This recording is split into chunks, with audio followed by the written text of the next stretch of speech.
Ever since I moved into my old, creaky house, I had a fascination with the room at the end of the hallway on the second floor.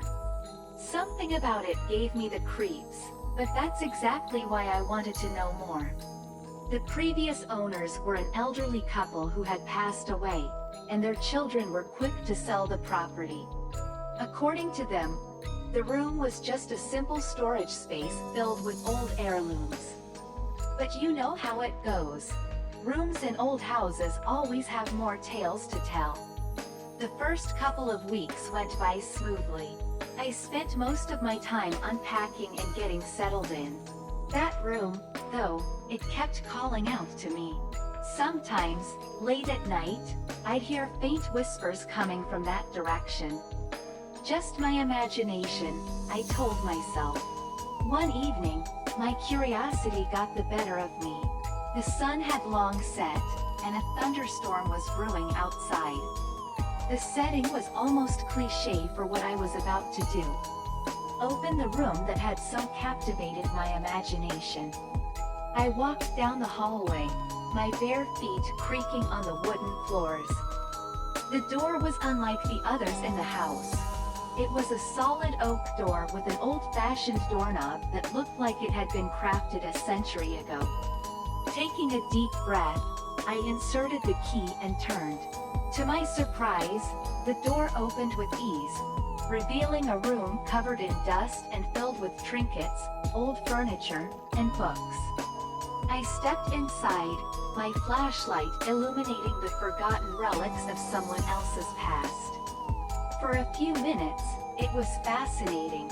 I sifted through old photographs, letters, and diaries that seemed like they belonged to another era. Just as I was about to congratulate myself for facing my irrational fear, a gust of wind blew through the room. The window at the far end was open, but hadn't it been closed when I entered? Panic surged through me as I rushed to the window and struggled to shut it.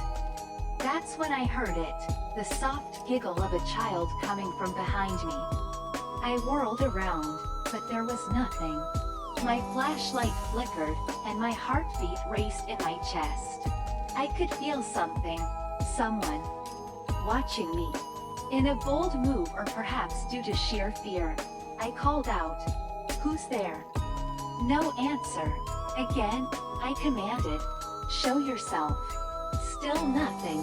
I thought about making a run for it, but something caught my eye.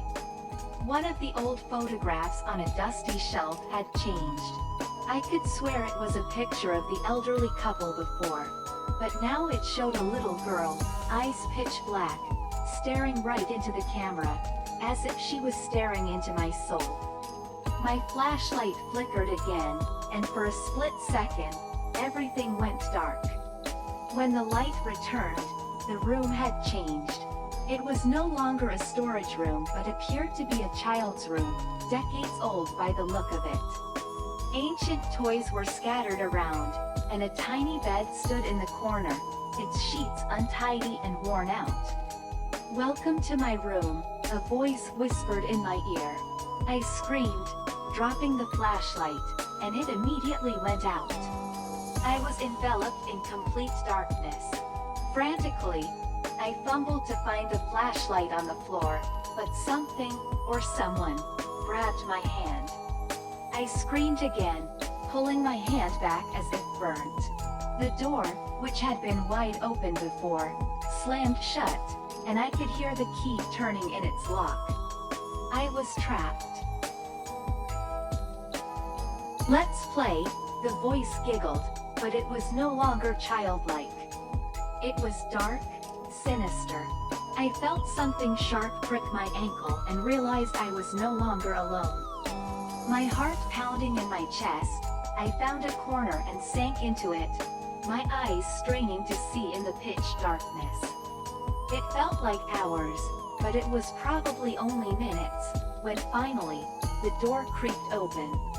A sliver of light from the hallway streamed in, and I saw her, a shadowy figure of a little girl.